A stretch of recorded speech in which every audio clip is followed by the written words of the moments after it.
Hello students, कलाम GS academy में आपका स्वागत है।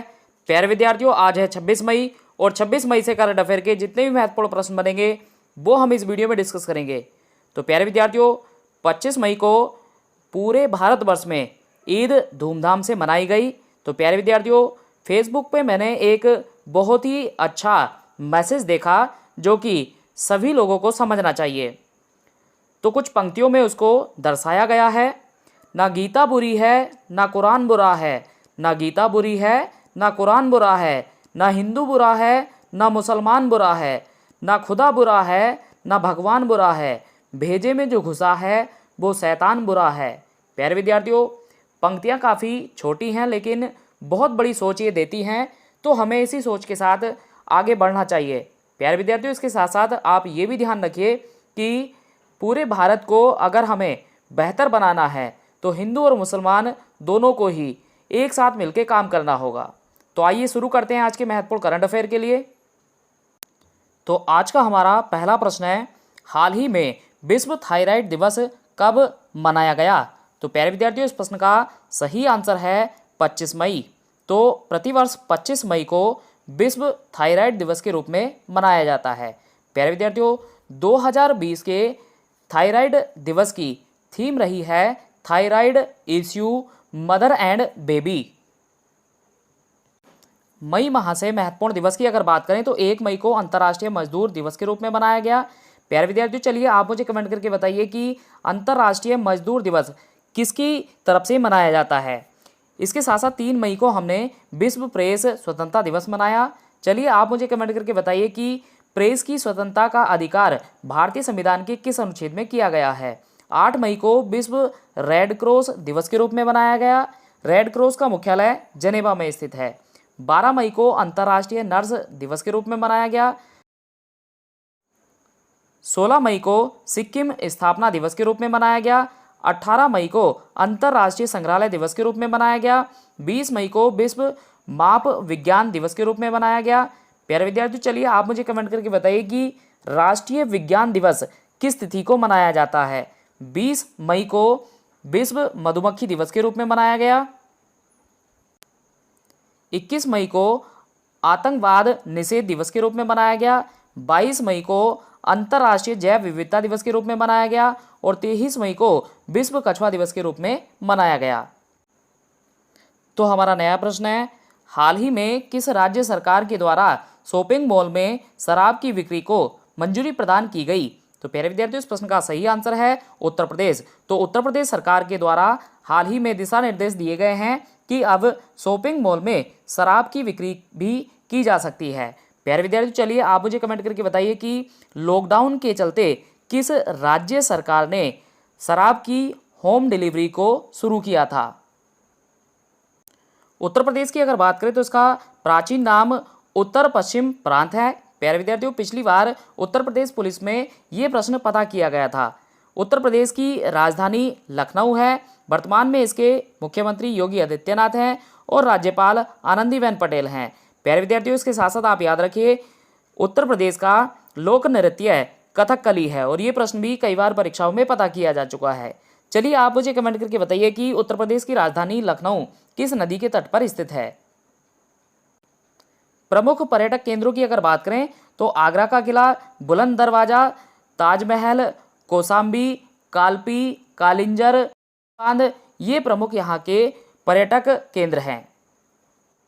तो हमारा नया प्रश्न है, हाल ही में ब्रिटेन के द्वारा कोविड-19 वैक्सीन का सफल परीक्षण किस पर किया गया? तो प्यारे विद्यार्थियों, ये प्रश्न हमारा मोस्ट इंपोर्टेंट रहेगा। तो इस प्रश्न का सही आंसर है बंदर। तो प्यारे विद्यार्थियों, अगर बात करें इस वैक्सीन की तो ये वैक्सीन ऑक्सफोर्ड यूनिवर्सिटी के द्वारा तैयार की गई है और इस वैक्सीन का सफल परीक्षण 6 बंदरों पर किया गया है जो कि कोरोना पॉजिटिव थे। प्यारे विद्यार्थियों, इसके साथ साथ आप याद रखिए हाल ही में चीन के द्वारा भी AD5 नाम से एक वैक्सीन तैयार की गई है जिसका सफल परीक्षण मानव पर किया गया है।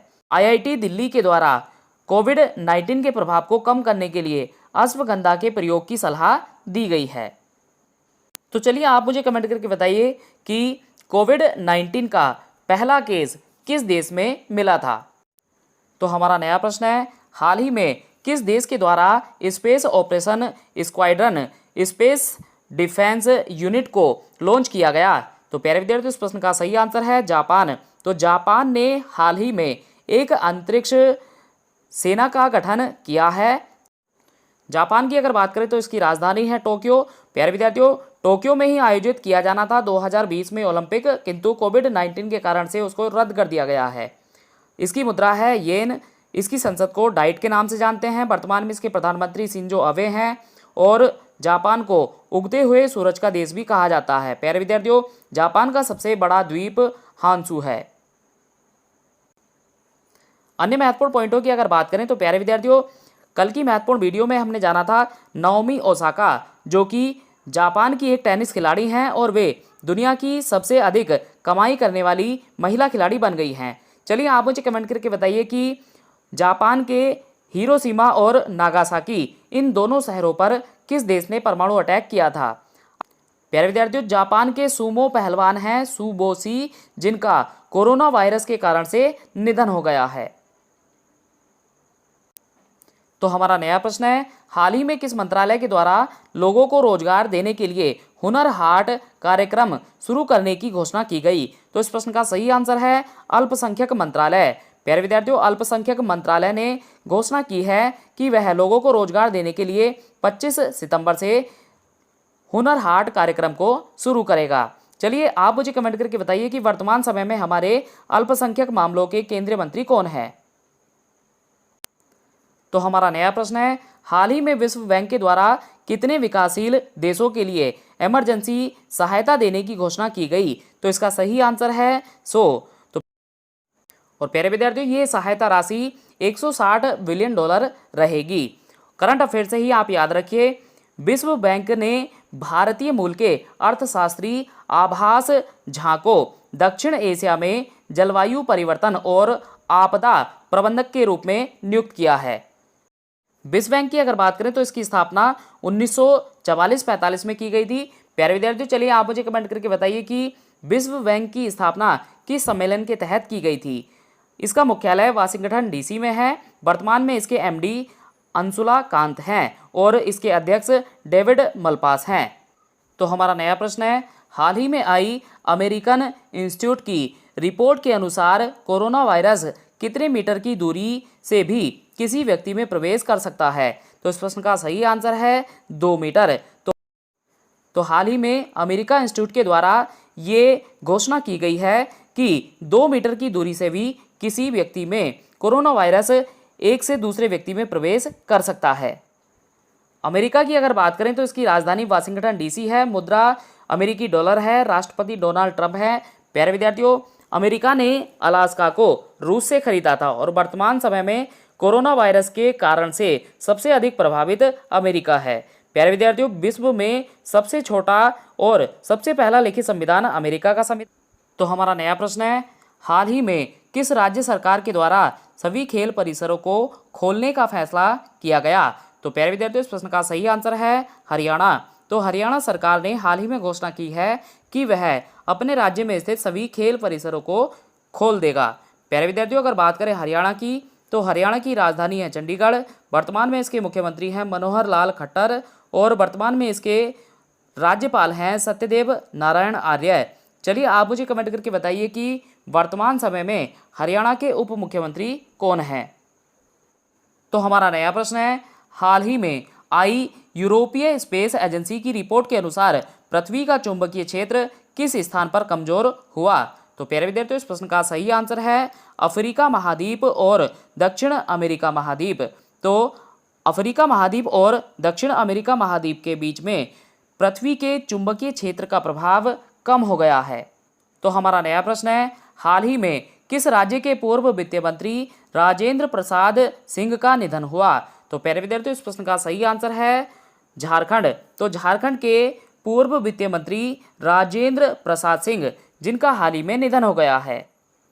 झारखंड की अगर बात करें तो इसकी राजधानी रांची है। वर्तमान में इसके मुख्यमंत्री हेमंत सोरेन हैं। वर्तमान में इसके राज्यपाल द्रौपदी मुर्मू हैं। प्यारे विद्यार्थियों, हाल ही में झारखंड सरकार के द्वारा प्रवासी मजदूरों के देखरेख के लिए दीदी किचन योजना को शुरू किया गया है। और मृत्यु से ही आप याद रखिए, हाल ही में टेनिस खिलाड़ी एशले कूपर का निधन हो गया है। तो कल का हमारा क्वेश्चन ऑफ द डे था, हाल ही में किस संस्थान के अनुसार भारत की जीडीपी दर निगेटिव रहने का अनुमान है? तो इसका सही आंसर है आरबीआई। प्यारे विद्यार्थियों, लगभग हमारे सभी विद्यार्थियों ने इस प्रश्न का सही आंसर कमेंट किया है। तो आइए बढ़ते हैं आज के क्वेश्चन ऑफ द डे की ओर।